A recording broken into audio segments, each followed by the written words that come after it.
Je suis là, Seigneur. Parle à mon esprit.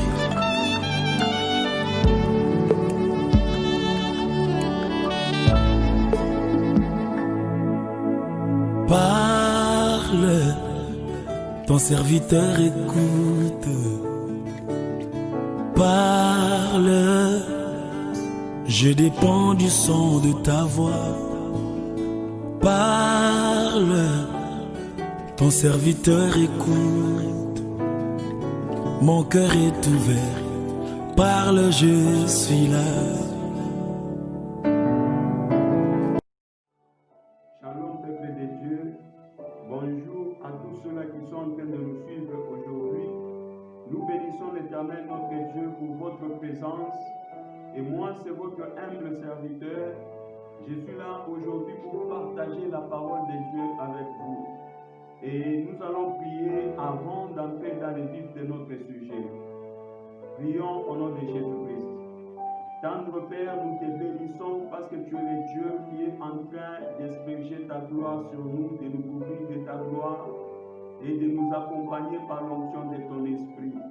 Nous demandons et nous te supplions aujourd'hui que le Saint-Esprit soit avec nous pour que ce travail puisse aller jusqu'au bout et très bien. Et que cette parole, quand elle sera dégagée, qu'elle touche les cœurs de ceux qui nous suivent afin que plusieurs soient sauvés. Car c'est ça l'objectif, Seigneur. Nous rendons grâce à ton Saint-Nom et nous te glorifions au travers de ce que nous sommes en train de faire comme émission. Au nom de Jésus-Christ de Nazareth, nous prions et nous disons Amen. Chers peuple de Dieu, nous sommes là pour partager sur la parole de Dieu dans le cadre de ces nouveaux programmes que nous avons lancés, une émission intitulée Tiens bon. Tiens bon, c'est une émission qui vient encourager ceux-là qui sont abattus par la parole de Dieu. Et aujourd'hui, nous allons introduire cette émission par la parole de Dieu, par l'évangile, afin de sauver, d'encourager, de réveiller quelqu'un qui est en train de dormir, qui est sous un poids qui est en train de peser sur lui. Bien-aimés dans le Seigneur, nous allons lire dans la parole de Dieu, dans le livre de Marc, chapitre 2, du premier verset au 5e verset. Je suis dans la version Les Semeurs et je lis au nom de Jésus-Christ. Quelques jours plus tard, Jésus s'est rendu de nouveau à Capernaum. On apprit qu'il était à la maison. Une foule s'y rassembla si nombreuse qu'il ne restait plus de place, pas même devant la porte. Et Jésus leur annonçait le message de Dieu, que Dieu soit loué. On lui amena un paralysé porté par 4 hommes, mais ils ne purent pas le transporter jusqu'à Jésus à cause de la foule. Alors ils montèrent sur le toit en terrasse, défirent la toiture de la maison au-dessus de l'endroit où se trouvait Jésus et, par cette ouverture, firent glisser le brancard sous lequel le paralysé était couché. Lorsqu'il vit la foi de ces hommes qu'ils avaient envers lui, Jésus dit au paralysé, « Mon enfant, tes péchés te sont pardonnés. » Parole du Seigneur. Bien-aimés dans le Seigneur, nous allons être brefs, mais nous allons attaquer l'essentiel. L'histoire que nous sommes en train de partager avec vous nous montre Jésus, notre Maître, dans une maison, en train de parler de la parole de Dieu. Dans la version Les Semeurs, on dit qu'il dispensait le message de Dieu. Mais dans la version Louis II, la Bible nous parle de la parole. Alléluia. Or, je m'excuse, nous savons tous bien que la parole, c'est lui-même Jésus. Ça veut dire que Jésus était dans cette maison, en train de donner la vie aux gens qui étaient tout autour de lui, au travers de ce qu'il leur annonçait. Je déclare aussi aujourd'hui que cette parole t'apporte la vie là où tu es. Si tu ajoutes foi à ce que je dis, que tu aies la vie dans ta maison, la vie dans ton ministère, la vie sur ton parcours avec Jésus. Bien-aimés dans le Seigneur, la Bible nous dit ceci. Jésus est retourné de nouveau à Capernaum. Et moi, je suis en train de me représenter l'histoire. Je pense que juste que quand il est arrivé, il était fatigué. Il fallait qu'il se repose. Il est entré dans une maison. Il était avec ses disciples en train de se reposer. Tout à coup, il voit 2 personnes, 4 personnes, 5 personnes qui entrent. Ils viennent suivre quoi? Le maître est venu. Nous avons besoin de l'écouter. Ils vont écouter quoi? La parole de Dieu. Bien-aimés dans le Seigneur, les gens sont venus à Jésus parce qu'ils ont compris qu'en lui, il y avait un bagage qui apportait la vie. En lui, il y avait un bagage qui les soulageait. En lui, il y avait un bagage qui pouvait changer la situation dans laquelle il se trouvait. Et c'est cette parole que je suis en train de partager avec vous aujourd'hui. Je ne sais pas à quelle heure vous êtes en train de me suivre, mais une chose est sûre, le Saint-Esprit ne tient pas compte de l'heure ni des frontières. Quel que soit l'endroit où vous êtes, à cause de la foi que vous allez ajouter à cette parole, le Saint-Esprit va vous toucher là où vous êtes pour vous guérir, bien-aimés. La Bible nous dit ceci, qu'il y avait tellement beaucoup de gens qu'il n'y avait même pas de place à la porte. Les gens étaient debout à l'extérieur, en train d'écouter ce que Jésus parlait à l'intérieur. Ça veut dire que dans la maison, il y avait des gens qui étaient là assis. Il y avait des enfants, il y avait des femmes, il y avait des hommes de loi, les pharisiens. Tous ils étaient là. Ils étaient calmes. Il n'y avait pas de questions. Il n'y avait pas de tumulte. Il n'y avait rien qui se disait là-bas. Tous ils étaient calmes. Pourquoi? On annonçait la parole. Et pendant qu'ils étaient en train d'écouter la parole, comme d'habitude dans chaque église, quand la parole a déjà commencé, c'est alors qu'on voit quelqu'un qui arrive en retard. Et quand il entre dans la salle, généralement il dérange ceux-là qui étaient avant. C'est comme ça que ça s'est passé ce jour-là. Merci mon frère. Les gens étaient calmes. Ils étaient là très calmes en train d'écouter la parole de Dieu. Tout d'un coup, ils ont entendu 4 personnes qui sont arrivées. Ces gens-là sont venus faire quoi? Ils ne sont pas venus avec leur cas. Ils sont venus avec le cas d'une autre personne. Ils sont venus avec le cas de quelqu'un d'autre. Peut-être qu'ils étaient même là avant. Ils ont écouté la parole. Ils ont senti que cette parole, c'est une parole que nous devons apporter à quelqu'un qui est resté. Bien aimé, c'est comme toi et moi. Chaque fois que nous sommes à l'église, chaque fois que nous sommes en contact avec l'évangile nous touche et nous transforme. Et pendant que nous sommes en train d'écouter, notre cœur est touché, notre cœur est changé. À notre intérieur, nous sommes devenus de nouvelles personnes. Mais au même moment, nous pouvons aussi penser à quelqu'un d'autre. C'est comme quelqu'un à qui on approche à table pour une nourriture. Pendant qu'il mange, il se rappelle qu'il y a mon frère tel. À l'heure où je suis en train de manger, il est affamé. C'est comme ça que ces 4 personnes avaient fait. Alléluia. J'ai dit, ces gens sont arrivés. Et quand ils sont arrivés, ils ont trouvé qu'il n'y avait plus de place. Ils ont trouvé qu'à l'extérieur, il y avait des gens. À la fenêtre, il y avait les gens. À l'intérieur, il n'y avait pas de place. Qu'est-ce qu'il fallait faire? Il fallait trouver une occasion, un moyen d'arriver là où il y avait Jésus. Parce que le problème, ce n'était pas le protocole. Le problème, ce n'était pas les gens qui étaient à la porte. Le problème, ce n'était pas la fenêtre. Le problème, c'était Jésus. Là où il y avait Jésus, c'est là où il y avait la solution. Bien aimé, si tu es là où il n'y a pas Jésus, sache qu'il n'y a pas la solution. Va là où il y a Jésus. Là où il y a Jésus, c'est là où il y a la parole. Là où il y a la parole, c'est là où il y a le mouvement du Saint-Esprit. C'est pourquoi quand vous lisez la même histoire dans le livre de Luc, Luc nous dit que là, à l'intérieur, il y avait une manifestation du Saint-Esprit qui s'est passée là-bas. Il y avait des guérisons, il y avait des prodiges, il y avait des miracles. Et quand ces gens sont arrivés, bien-aimés dans le Seigneur, il n'y avait pas d'autre moyen que de monter sur le toit. Or, sur le toit, il n'y avait pas d'ouverture. L'homme avec lequel ils étaient venus, c'était la 5e personne. Et ils étaient 4. Mais la 5e personne était paralysée. La 5e personne ne marchait pas. Bien-aimé, je suis en train de t'annoncer que ces 4 personnes représentent un évangéliste. Ce sont les 4 caractéristiques d'un évangéliste. dont on ne va pas parler aujourd'hui. Dans notre numéro prochain, on va parler de ces 4 personnes. Mais aujourd'hui, nous parlons de l'homme qui était paralysé. Bien-aimé dans le Seigneur, l'homme était paralysé. Il ne marchait pas, il ne s'élevait pas, il était paralysé. Et nous allons découvrir tout de suite de quoi est-ce qu'il était paralysé. Ces hommes sont arrivés sur le toit.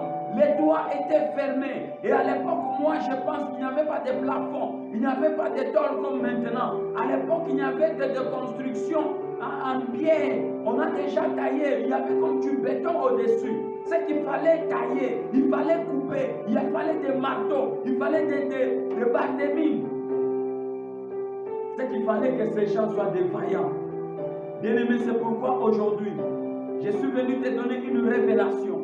Ces 4 personnes représentent un évangéliste. Un évangéliste doit être vaillant. Un évangéliste doit être quelqu'un qui perce, qui ne recule devant rien. Devant les obstacles, il trouve un autre moyen pour atteindre l'objectif. Et ici, quel était l'objectif? C'est amener le paralytique là où il y avait Jésus. Parce qu'il savait qu'il est paralysé. Mais s'il arrive là où il y a Jésus, il y a la parole, il y a le Saint-Esprit, la paralysie devait partir. Bien-aimés dans le Seigneur, ils sont sur le toit. Ils ont cassé les toits. Pendant qu'ils cassaient les toits, je suis en train de m'imaginer ce qui s'est passé dans la salle. Les gens étaient troublés. Qu'est-ce qui se passe? Nous n'entendons plus. La parole est interrompue. C'est Jésus qui s'élève. Qu'est-ce qui est en train de se passer? Oh, regarde, il y a 4 personnes qui ont ouvert le toit. Alléluia. Bien-aimés dans le Seigneur, j'aimerais qu'aujourd'hui les toits s'ouvrent dans la vie de quelqu'un. J'aimerais qu'aujourd'hui les toits s'ouvrent dans la vie de celui qui est malade, qui n'est pas encore guéri, afin qu'il rencontre la guérison. J'aimerais aujourd'hui que celui qui a la foi en cette parole, que les toits s'ouvrent sur lui, pour que la guérison atterrisse dans sa maison, pour que la richesse atterrisse dans sa maison, pour que la délivrance atterrisse dans sa maison, pour que le salut atterrisse dans sa maison. Bien-aimé, qu'est-ce qui est en train de t'étouffer? Qu'est-ce qui te bloque? Qu'est-ce qui fait que tu n'avances pas? Il y a le toit qui est là au-dessus de toi. Il y a une toiture qui te bloque pour que tu n'entres pas en contact du maître. Et ce soir ou ce matin, quelle que soit l'heure où tu me suis, je viens t'annoncer qu'il y a une parole qui doit briser ce toit pour que la main de Dieu atterrisse là où tu es. Ah, je pensais que tu allais dire amen là où tu es. Si tu es en train de nous suivre, bien-aimé, abonne-toi à cette chaîne, à la page où tu es en train de nous suivre. Il y a un bouton en dessous, je pense à droite. Appuie sur ce bouton, abonne-toi. Il y a une cloche, sonne la cloche. Chaque fois que nous serons en ligne, tu vas nous suivre et tu seras béni. Et ne te gêne pas de faire un commentaire. Bien-aimé, le Saint-Esprit va te localiser là où tu es. Pendant que tu dis amen, il y a un toit qui va se briser au nom de Jésus-Christ de Nazareth. Alléluia. Bien-aimé, je disais que ces 4 personnes représentent un évangéliste.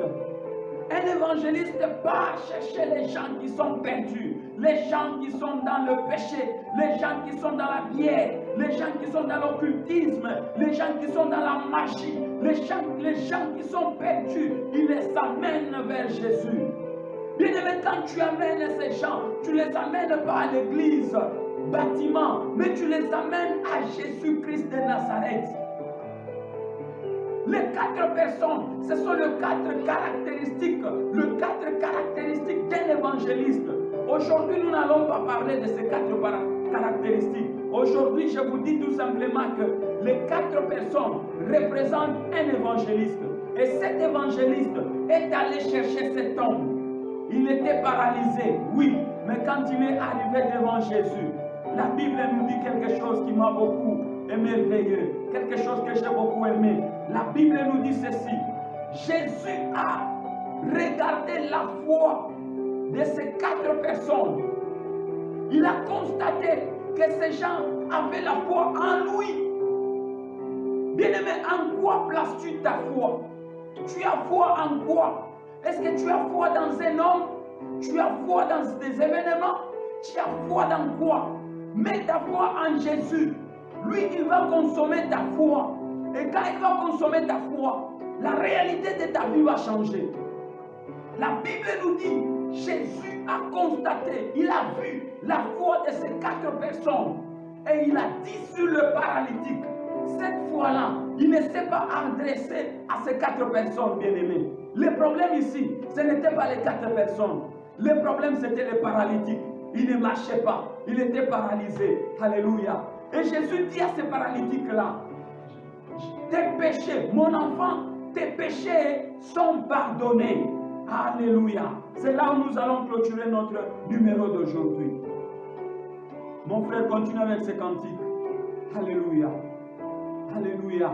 Bien-aimé, Jésus dit à cet homme, mon enfant, tes péchés sont pardonnés. Pourquoi? Parce que cet homme, ce n'était pas seulement la paralysie. Le problème, c'est le péché. Bien-aimé, aujourd'hui, nous vivons avec des gens dans nos quartiers, des gens dans nos familles, des gens dans nos écoles, dans nos bureaux, nos entreprises, qui sont étouffés, paralysés par le péché. Leur conscience ne fonctionne plus. Quand ils volent, il n'y a rien qui leur reproche. Quand il sort avec la femme d'autrui, il n'y a pas de remords en lui. La conscience est déjà décédée. Ces gens-là sont étouffés. Ils sont paralysés par le péché. Ils ont besoin de ces 4 hommes pour aller les tirer de là où ils sont, les amener à Jésus. Je sais que je suis en train de parler à un serviteur de Dieu. Je suis en train de parler à un évangéliste. Je suis en train de parler à quelqu'un qui est étouffé dans le péché, étouffé dans l'occultisme, étouffé dans la magie, étouffé dans la sorcellerie, étouffé dans la bière, la boisson, les femmes, les choses de ce monde. Bien-aimé, tu es étouffé par quoi? Je viens d'annoncer ce soir qu'il y a quelqu'un qui peut t'enlever de ce poids. Bien-aimé, tiens bon, prends courage, fonce, ne recule pas. La parole annoncée par Jésus apporte la vie et efface le péché. Jésus dit, mon enfant, tes péchés sont pardonnés. C'est pourquoi nous avons intitulé ce numéro Sauvé par la foi des autres. Bien-aimé dans le Seigneur, je sais que toi tu as déjà reçu Jésus là où tu es. Combien de fois tu as parlé de Jésus à côté de toi? Combien de fois tu as annoncé l'évangile pour sauver les gens? Si nous faisons le bilan aujourd'hui, nous avons déjà amené à Jésus combien de gens? Et pourtant, il y a des gens qui sont étouffés, qui vivent tous les jours à côté de nous, qui marchent tous les jours avec nous. Ces gens-là ont besoin de la parole. La parole se trouve dans la bouche du Maître. Va, cherche-le, amène-le à Jésus. Bien-aimés, nous allons clôturer par là aujourd'hui en disant ceci. Dans Ésaïe, la Bible nous dit, c'est Jésus qui est en train de poser la question, où l'Éternel Dieu est en train de poser la question, il dit, qui enverrai-je? Qui marchera pour nous? Qui enverrai-je au singulier? Dieu a besoin des gens qui doivent marcher pour aller chercher ceux-là qui sont étouffés, ceux-là qui sont paralysés, afin de les amener chez lui. Lui, il a la solution. Lui, il a la guérison. Lui, il a la rédemption. Il peut sauver l'homme que tu vois tous les jours sombrer dans le péché de la bière, sombrer dans le péché de la fornication, de l'adultère. Bien-aimé, quand tu passes, tu vois les gens en train de mourir dans le péché. Ça ne te fait rien. Oh, je t'annonce aujourd'hui que tu dois changer. Ça doit te faire quelque chose. Tu dois aller les chercher. Amène-le à Jésus. C'est le message que je t'apporte aujourd'hui. Agis comme ces 4 personnes. Agis comme ces évangélistes. Ils ont entendu la parole, mais ils n'ont pas gardé ça pour eux-mêmes. Ils sont allés les chercher pour l'amener chez le Maître. Et quand il est arrivé, Jésus a commencé par dire, tes péchés sont pardonnés. Alléluia. Et la suite, c'était, lève-toi et marche. Bien-aimés, dans la Bible, il y a beaucoup de gens qui ont été sauvés par les autres. Il y a aussi d'autres personnes qui n'ont pas été sauvées parce qu'il n'y avait personne pour les sauver. Je prends l'exemple de cet homme qui était à la piscine de Bethesda. Chaque fois que l'eau était agitée par l'ange, il était incapable de se jeter à l'eau. Il a fait là-bas beaucoup d'années, quelque chose de 38 ans. Il était à côté de l'eau, mais il n'était pas guéri. Bien-aimé, il y a des gens, que tu peux guérir. Toi, tu connais l'évangile. Tu gardes l'évangile pour toi. Un jour, Dieu te posera la question, qu'est-ce que tu as fait du bagage que je t'ai donné? Lève-toi, marche, va gagner les âmes, amène-le à Jésus. Lève-toi, bien-aimé. Il y a des gens qui sont étouffés. Il y a des gens qui souffrent. Il y a des gens qui meurent. Il y a des gens qui cherchent qui peut leur parler de la parole de Dieu. Le bagage que tu as, bien-aimé, c'est un bagage qui ne t'appartient pas. Le bagage que tu as de la parole, c'est un bagage qui ne t'appartient pas. C'est pourquoi nous nous efforçons, même sur Internet, en cours de route, dans les bus, nous annonçons l'évangile. Parce que nous ne savons pas, ça va passer dans les oreilles de qui et qu'est-ce que ça va créer dans son cœur. Je t'exhorte toi aussi. Je sais que tu connais la parole de Dieu peut-être plus que moi. Lève-toi, bien-aimé. Va. Il y a des gens qui meurent. Ils ont besoin de toi. Jésus te demande. Il a besoin de t'envoyer. Marche pour Jésus. Voilà pourquoi avant de partir, il a dit, allez, faites de toutes les nations mes disciples. Bien-aimé dans le Seigneur, pendant que tu vas marcher pour Jésus, le Saint-Esprit sera avec toi. Tu ne manqueras pas d'argent. Tu ne manqueras pas de maison, tu ne manqueras pas d'enfants, tu ne manqueras pas de travail, parce que tu marches pour le roi des rois, tu investis dans le royaume de Dieu. Pour aujourd'hui, nous allons nous arrêter par là. Nous bénissons l'Éternel Dieu et nous allons faire une courte prière pour que le Saint-Esprit touche les hommes de Dieu, les servants de Dieu, que le Saint-Esprit entre dans le cœur de ceux qui m'ont entendu, qui n'ont pas encore donné leur vie à Christ, qui se tournent vers Jésus. Bien-aimé, si tu es là, tu n'as pas encore donné ta vie à Jésus, cherche une église où Jésus est Seigneur et Sauveur, le plus proche de là où tu es. Va, donne ta vie à Jésus et tu seras sauvé. Mais si tu as donné ta vie à Jésus, tu as un problème, tu as une maladie, tu as perdu un être cher, bien-aimé, ne te décourage pas. Viens à Jésus, lis la parole de Dieu, cherche la face de Dieu, ne te fatigue pas. La montagne que tu vois devant toi, le problème que tu vois devant toi là, ce n'est pas la fin du monde, ce n'est pas la fin des choses. Cette montagne-là, c'est une porte qui t'amène vers une autre opportunité, vers une autre dimension. Sois seulement fort, perce la montagne, comme Dieu, il a dit à Ézéchiel, fils de l'homme, perce la muraille. Et quand il a percé la muraille, il a dit qu'il y avait une porte. Bien-aimé dans le Seigneur, le problème que tu as, ce n'est qu'une étape vers une bénédiction. Ne te lamente pas, tourne-toi vers Jésus. Mets-toi à genoux là où tu es, implore-le. Il sait t'écouter. Et quand il va t'écouter, il va descendre, il va t'accorder la victoire. Si tu as la parole en toi, lève-toi, marche pour lui. Il y a des gens qui sont paralysés dans le péché, dont la conscience est déjà décédée.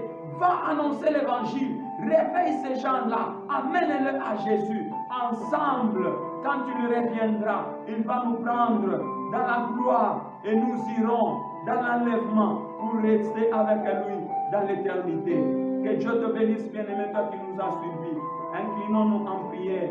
Nous allons remercier notre Dieu et demander au Saint-Esprit de nous accompagner afin que nous puissions être forts au point d'aller annoncer l'évangile. Prions au nom de Jésus-Christ de Nazareth. Alléluia. Tendre Père, nous te bénissons et nous rendons gloire à ton Saint-Nom parce que tu es le Dieu de gloire et tu es le Dieu de paix. Sur cette parole, j'accorde ou j'ajoute le Saint-Esprit. La puissance de ton esprit puisse accompagner cette parole. Que ceux-là qui l'ont écouté, Seigneur Dieu, que ça puisse leur apporter un plus dans leur vie, dans leur façon de te servir. Et ceux-là qui ne t'ont pas encore donné leur vie, qu'ils te donnent leur vie. Parce qu'ils sont étouffés dans le péché, toi tu peux, Seigneur Dieu, les décharger. C'est comme ça que tu as dit, venez à moi vous tous qui êtes chargés et fatigués, et moi je vous donnerai du repos. Que la gloire et l'honneur te reviennent à toi et à toi tout seul, pour des siècles. Amen.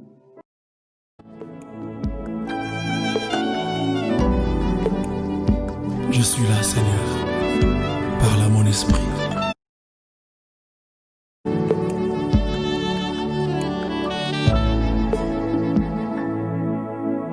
Parle, ton serviteur écoute.